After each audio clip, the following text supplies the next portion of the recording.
Hello, good evening बच्चों। एक बार फिर स्वागत है आपके अपने साइंस हैप यूट्यूब चैनल पर। बेटा, हम अब से पहले जितनी भी क्लास पढ़ा रहे थे, हमने बहुत सारे इंपॉर्टेंट टॉपिक देखे हैं, बहुत सारे अच्छे अच्छे टॉपिक पढ़े हैं, एग्ज़ाम के व्यू से बहुत इंपॉर्टेंट टॉपिक पढ़े हैं। आज ऐसे ही एक टॉपिक के ऊपर हम क्लास बना रहे हैं।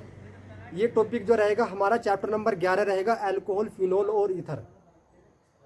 उसके ऊपर हम ये क्लास बनाने वाले हैं। तो एक बार बेटा जल्दी सब बच्चे हमारे यूट्यूब चैनल से जुड़ जाइए और अपने दोस्तों तक शेयर कर देना। और जो बच्चे हमारे यूट्यूब चैनल पर नहीं हैं वो एक बार जरा हमारे चैनल को सब्सक्राइब कर देना और बेल आइकन दबाना ना भूलें। और जो पुराने बच्चों को एक लाइक ज़रूर कर देना। तो बेटा वीडियो स्टार्ट करने से पहले मैं तुम्हें बता देता हूँ, ये चैप्टर नंबर 11 है, अल्कोहल, फिनोल और ईथर। इस चैप्टर के अंदर हम सिर्फ 3 चीज़ के बारे में पढ़ने वाले हैं, अल्कोहल के बारे में, फिनोल के बारे में और ईथर के बारे में। और अक्सर एग्जाम में ही पूछा इसी में से जाता है, इन 3 टॉपिक के में से। अल्कोहल क्या चीज़ होती है, फिनोल की बनाने की विधि, ईथर क्या चीज़ होती है, इनकी बनाने की विधि। सिर्फ ये 3 टॉपिक हैं, इनको अच्छे से पढ़ लेना तो 8-9 नंबर पक्के हो जाएंगे आपके बोर्ड एग्जाम में।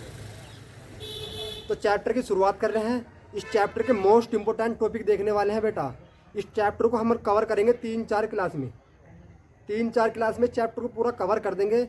और इस चैप्टर में सबसे पहले हम बनाना सीखेंगे इनके IUPAC नाम और इनके क्या वर्गीकरण। IUPAC नाम और इनका वर्गीकरण तुम पर आ गया तो इनकी बनाने की विधि बहुत आसान है, उनको तुम आसान कर लोगे अपने लिए। और जैसे कि आप सबको पता भी है बेटा, मैं जो कराता हूँ आसान तरीके से कराता हूँ, आसान ट्रिक से कराता हूँ और तुम्हें ट्रिक से बताता हूँ कि तुम्हें इसको कैसे सोल्व करना है। उम्मीद करता हूँ बेटा मैं सब समझ में आ गया होगा बेटा। तो स्टार्ट करते हैं क्लास को। स्टार्ट करने से पहले बेटा देखिए, फिनोल ईथर चैप्टर नंबर 11 है, 12th क्लास का ऑर्गेनिक केमिस्ट्री का पोर्शन चल रहा है। Chapter 11 alcohol, phenol, ether. तो बेटा हम सबसे पहले स्टार्ट करेंगे, अल्कोहल क्या चीज होती है।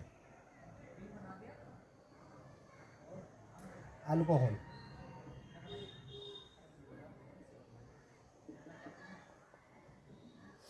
याद रखना, अल्कोहल का क्रियात्मक समूह होता है बेटा OH। क्या होता है बेटा? OH।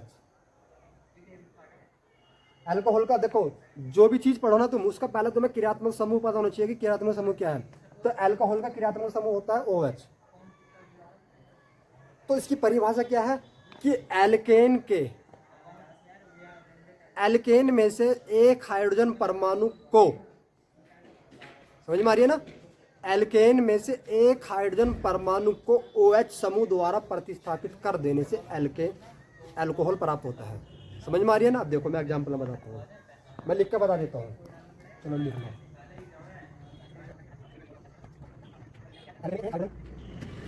OH समूह द्वारा प्रतिस्थापित करने से अल्कोहल प्राप्त होता है। एग्जाम्पल में देखें जरा, कह रहा है कि एल्केन में से, व्हाट इज एल्केन? एल्केन क्या होता है?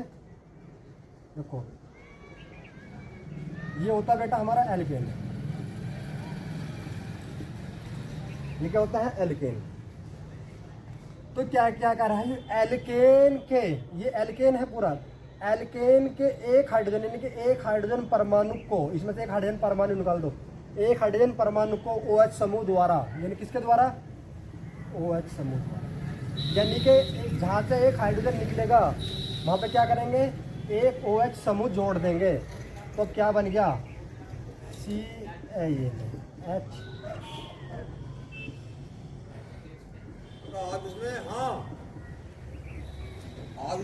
तो इसने करा क्या?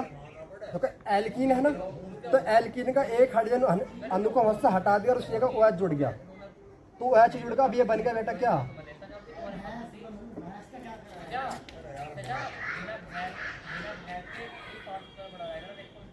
अल्कोहल प्राप्त हुआ। क्या प्राप्त हुआ बेटा? अल्कोहल। तो ये कहलाता है अल्कोहल। समझ में आ गया क्या कहलाता है? अल्कोहल। समझ में आ गया। चलो अब आगे देखते हैं कि अल्कोहल। अब देखते हैं बेटा फिनोल कैसे प्राप्त होगा। फिर इनके बाद हम इनको बनाना भी सीखेंगे, बनाते कैसे हैं। ठीक है,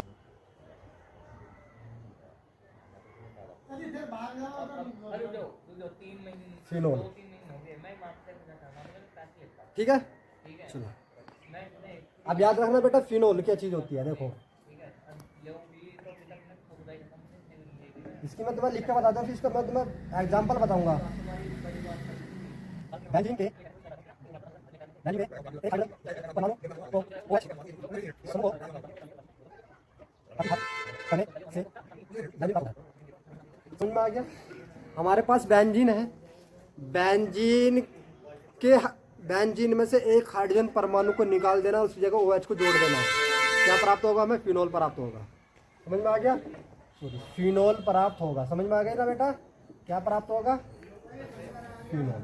देखो जैसे ये बेंजीन का सूत्र होता है C6H6।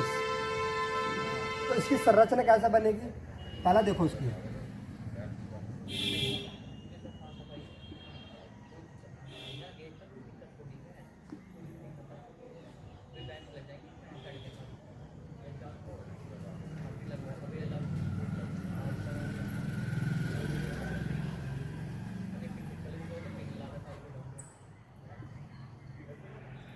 ये होती बेटा बेंजीन C6H6। तो बेंजीन में से ध्यान रखना, बेंजीन में से एक हाइड्रोजन परमाणु को निकाल देंगे, उस जगह OH जोड़ देंगे। जैसा हमने ऐसे एक H निकाल दिया, यानी कि ये H निकल गया, तो क्या बचा? अब कितने बचे? C6H5 6 है ना, तो 6 में से एक हाइड्रोजन निकाल दिया, 5 बचे, इसकी जगह जोड़ दें अपना OH। देखो यहाँ पर ये संरचना ऐसा प्राप्त होगी, इसकी जगह OH। तो ये प्राप्त हुआ बेटा क्या? हमें फिनोल। तो याद रखना, बेंजीन में से एक हाइड्रोजन परमाणु को निकाल देंगे और उसकी जगह एक OH जोड़ देंगे, तो हमें क्या प्राप्त होगा बेटा? फिनोल प्राप्त होगा। ठीक है? हाँ, तो फिनोल प्राप्त होगा हमें। तो ये होता है फिनोल प्राप्त करना। और फिर उसके बाद में बेटा तीसरा टॉपिक आता है ईथर। ईथर कैसे प्राप्त करेंगे? चलिए देखिए, अगला टॉपिक क्या है बेटा हमारा? ईथर। ईथर क्या चीज होती है? ईथर का क्रियात्मक समूह होता है क्या? सिंगल बॉन्ड और सिंगल बॉन्ड। ये होता है बेटा ईथर का क्रियात्मक समूह। याद रखना बेटा इस चीज को, क्योंकि हमने फिनो एल्कोहल भी देख लिया, एल्कोहल कैसे प्राप्त हो रहा है हमें, फिनोल कैसे प्राप्त हो रहा है। बारी किसकी है? ईथर की। फिर उसके बाद में नेक्स्ट क्लास में जो हम इनको बनाना सिखाएंगे, कैसे बनते हैं, कैसे प्राप्त होते हैं, इनको कैसे बना सकते हैं, कौन कौन सी विधि द्वारा हम इनको प्राप्त कर सकते हैं। चलिए बेटा, ठीक है। तो ये क्या कह रहा है बेटा? इसको करना है, क्योंकि इसमें भी बेटा सेम हुई है कि एल्केन में से एक हाइड्रोजन परमाणु को निकाल देने पर वहां पर क्रियात्मक समूह सिंगल बॉन्ड और सिंगल बॉन्ड को जोड़ देने से ईथर प्राप्त होता है। क्लियर हो गया? चलो देखिए,